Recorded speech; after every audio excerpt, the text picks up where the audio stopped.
Philadelphia, San Jose, or DC, Los Angeles Galaxy. Pitch Pass. Colorado Rapids, Vancouver Whitecaps, Seattle Sounders, Montreal Impact, USA, New York Red Bulls. Pitch Pass, your all-access credential to the people that matter in MLS. Here's your host, Greg Roach. Welcome, and thank you very much for finding this show. If you downloaded it, wow, you're like my hero. If you streamed it at pitchpass.com, you are also a very, very important person in my life. If you downloaded it and subscribed through iTunes, for some reason, that makes you my favorite. I don't know why, but if you leave a comment and rate the show, wow, thumbs up. You know what? Double thumbs up to you. Got a good show lined up. Color commentator for Real Salt Lake, Brian Dunseth, joins us a little later on. We'll get his take on some of the big events that happened this week in MLS, including the player salaries released, the Juan Agudelo trade, and more. But first, we bring in one of the biggest surprises of this young season. He's the goalkeeper for Colorado Rapids. He's Clint Irwin, and he joins us on Pitch Pass right now. Clint, how are you, sir? Good. How are you? I'm good. And I'm glad you did your vocal warm-ups before we had our conversation. I appreciate you reaching out on Twitter, giving us some tips on how you prepare for a conversation. Yeah, I'm working on my How Now Brown Cow. It's my normal warm-up for interviews. Yeah, and also I heard you do that pre-match as well, just to get focused on talking to the defenders. Yeah, you got to work on your vocal information and your cadence out there before you get on the field. Can't be mumbling, Clint. That's goalkeeping 101. Can't mumble.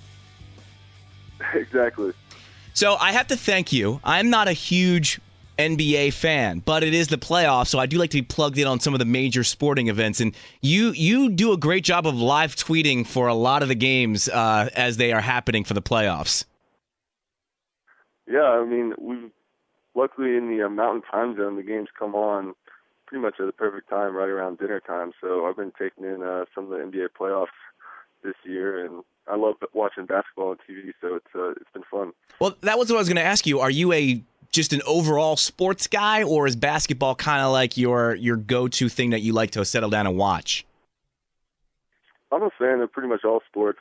I don't really watch too much baseball, but I'm just a fan of watching athletes perform, and especially when it gets down to crunch time, it's cool just to see different athletes' characters and how they handle adversity in different situations. And I'm just a fan of those kind of things.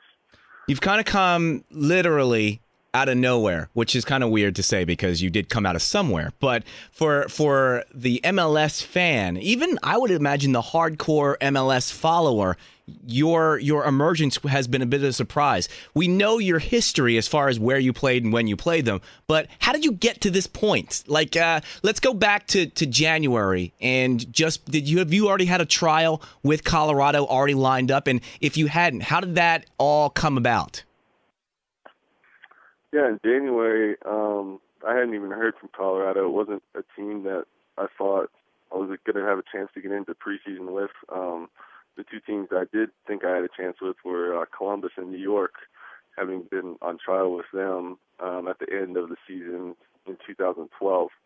So at that point, I didn't really have too much hope in getting with either of those teams either, just because I hadn't really heard from them or heard anything concrete. So I was really just trying to make it to some tryouts. Went to open tryout for Charleston, and basically just getting on the trial circuit because I didn't have really any options and just trying to make connections. And then kind of out of the blue in January, Colorado called me and said they wanted to have me in for preseason.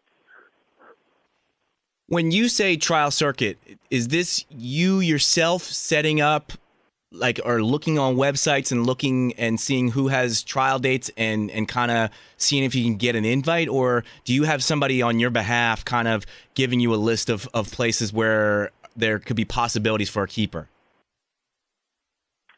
At the time, it was pretty much all by myself. Some teams publish when they have open tryouts online, so I'd look on there, email their coaching staff, and basically just drive down and show up for a couple of days and drive back, just kind of all on my own dime and really just living the minor league lifestyle, just trying to get in front of somebody's eyes and hopefully impress someone. It's tough, but you have to do it if you want to succeed at that level. I was talking to Joe Willis about this, and it's just like you watch your performance now, or Joe Willis last year when he was with DC United and playing when Bill Hamid was out, and you think to yourself, well, how did these guys slip through the cracks?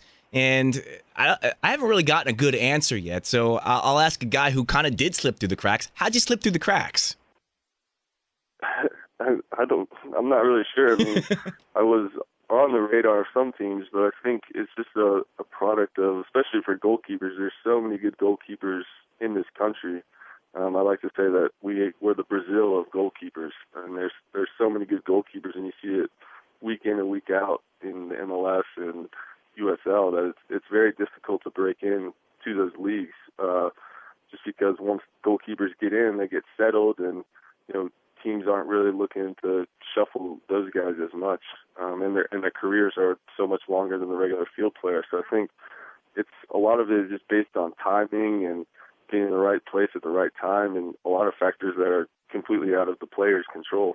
It does make me a little nervous, though, because I don't think that this would or could happen in more, I don't want to say soccer mad countries, but I don't know how this would happen in say the Netherlands or another country in Europe, where a guy who stepped in and had the performances that you've had would basically be so far into the radar that he's calling up third division outfits on his own, driving there to see if he can get a trial to see if he can make that team.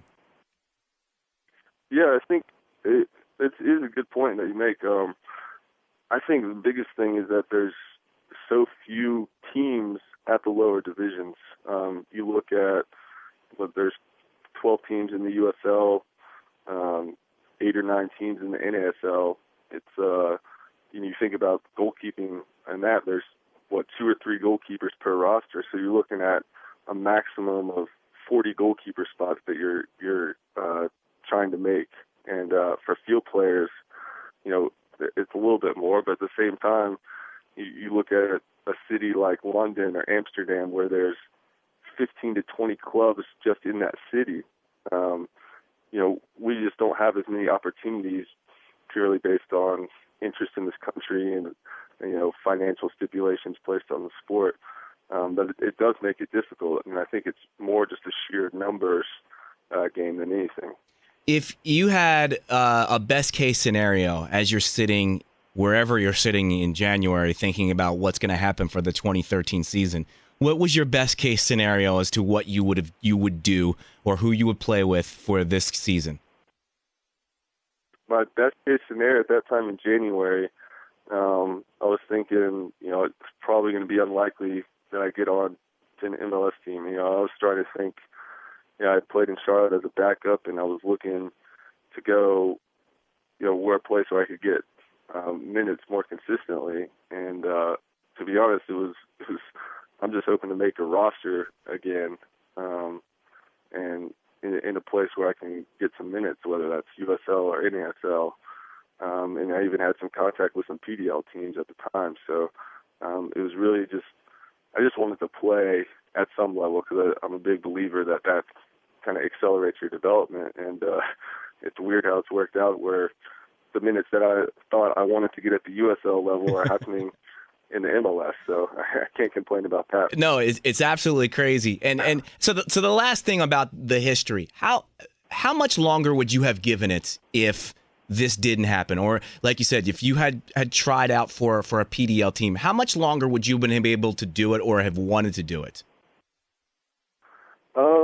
It's tough to say. I mean, I told myself when I came out, I would reevaluate where I was at, when I was 25 to see if I was still had an upward trajectory or if I was still enjoying it or kind of what I was, what my experience was like at the time. So, I just turned 24 this year, so it would have been another year until I was 25.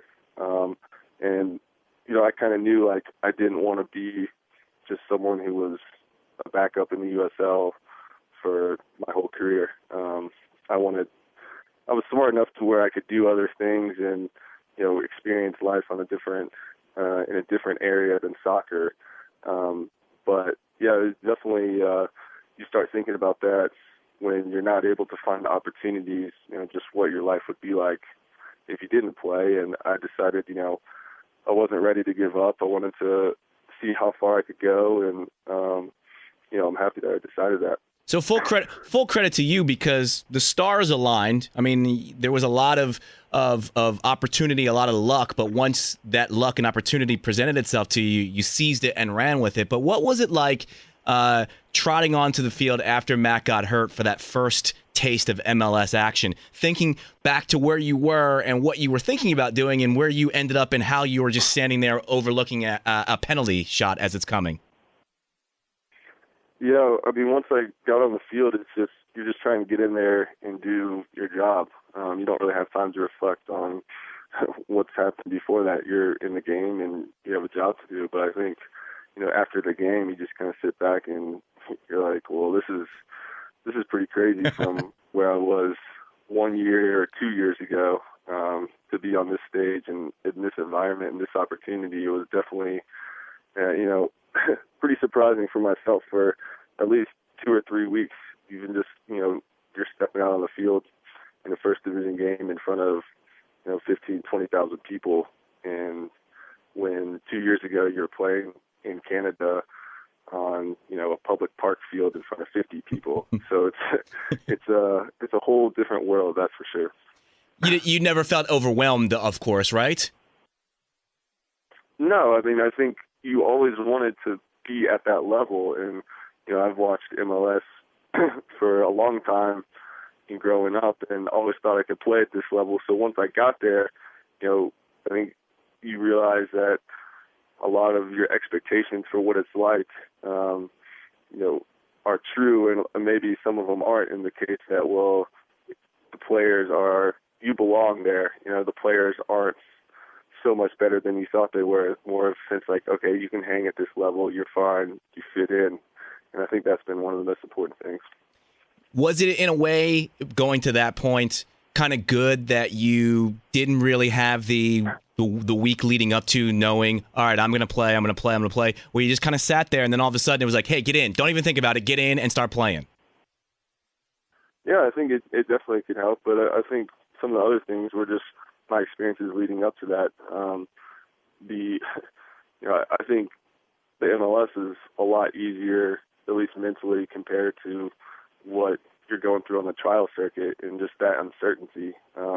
And different things help. Like, I was on trial with the Red Bulls last year, and you show up there, you're coming from USL, and all of a sudden you're sitting in the locker room with Tim Cahill, Thierry Henry, Rafael Marquez, and that's certainly a wake-up call in and of itself, and just a cool experience, to kind of just get you acclimated to those big-name players and playing with them day in and day out.